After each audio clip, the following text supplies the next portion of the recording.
Zone control on Oasis. The Boston Uprising puts on a masterclass against the NYXL. Hey guys, I'm Jim Basco with the Leaderboard Esports, and this is What the Casters Missed.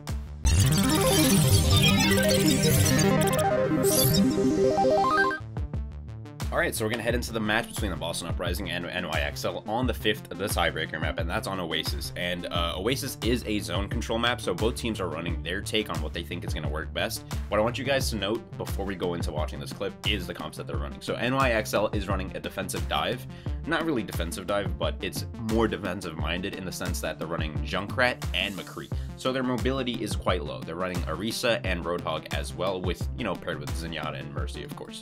And on the side of the Boston Uprising, they're running a dive composition with an interesting pick onto Sombra. That's mistakes, and I think mistakes on Sombra is essential, but the Boston Uprising overall teamwork on this dive composition made up of Winston, D.Va, Tracer, Zenyatta, and Mercy is what led them to have superior zone control to the NYXL, and we'll go over it in just a second, but let's take a look at this clip first. Let me get all this off the screen. They lose Libero as well. No D-Max here. Mistakes coming back to the fight. As we speak, Kellick's down, so New York, a chance to flip it. 80% for Boston right now. Meko pulls Gamsu out, uses the Primal Rage. Goodbye mistakes. Meko playing out of his mind at the moment. Well, before his mind is removed from his head by Neko. 2 kills for the Zenyatta there as Boston. So already, in that moment, Gamsu's in the back line, and this is very dangerous because the way that New York has set up is that they're facing one direction and they're going to try to stay behind Orisa's shield, and that's on Mono, to really just literally form a death ball where they can fight in all directions while still staying close together, close-knit, and protecting their healers. Clearly, something went wrong because, Jonak is dead. Gamsu's all over him in the backline. He's not getting any sort of peel from Roadhog. And, who is this? Who is that?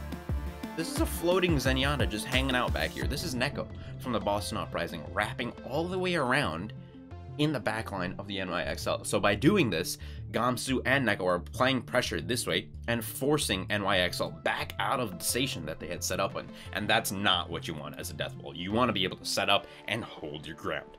Boston Uprising not allowing it. Get it off the screen and continue to play.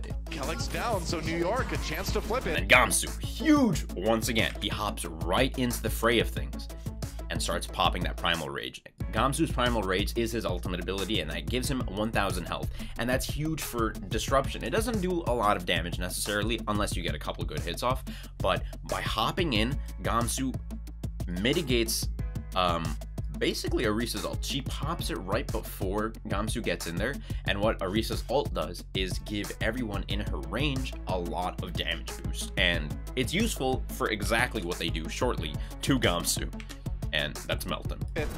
80% for Boston right now. Gamsu gets absolutely wrecked, but in that moment, mistakes also gets the hack off onto Seibert, protecting herself from getting picked instantly.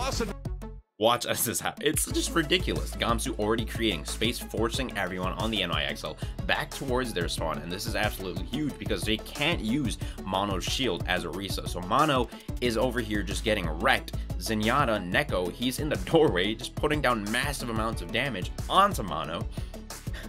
It's crazy. Mistakes around the right is getting the hack across onto Seibert, and this entire time NYXL is just staggering. They're just trying to hold on to something, trying to make something out of really nothing here. And while it looks almost positive for the NYXL because they're getting picks onto supports, it's not enough. They simply do not have the mobility to continue the fight and get the rest of the picks that they need to close out the map. Right now, Meko pulls Gamsu out, uses the Primal Rage. Meko turns around, takes out mistakes, but Mono's already down. Striker is doing his best as well to keep the enemy team busy. Tracer trying to take out that Bongo, trying to do more damage onto Meko because he's quite low, and Neko is just a monster. He's just been getting pick after pick, and once again, he repositions, comes around the right side, gets out of range. He's not going to get hit by anybody. A good right click to Meko's face, and it's all over.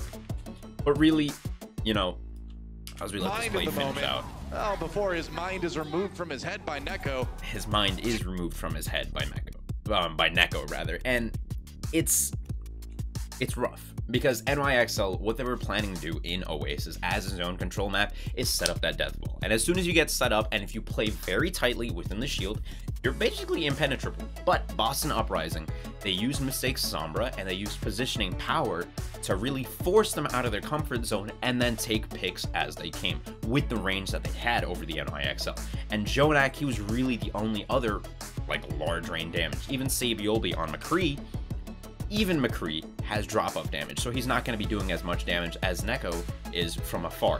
Jonak, he can try as he will, but you know, note, Gamsu not going to make it easy to live, as you guys clearly saw, and Boston Uprising ended up taking that match 3-2. So the power of zoning is very real, guys. You can check out the number one team rather in the Overwatch League, or you know, grind up on that ladder. That's all for this week, guys. Subscribe if you haven't already and hit that bell icon to become part of our notification squad to find out when we upload. It's going to be 3 times a week now, so if you love content about Overwatch League, League of Legends, or esports in general, you're going to want to keep your eyes peeled.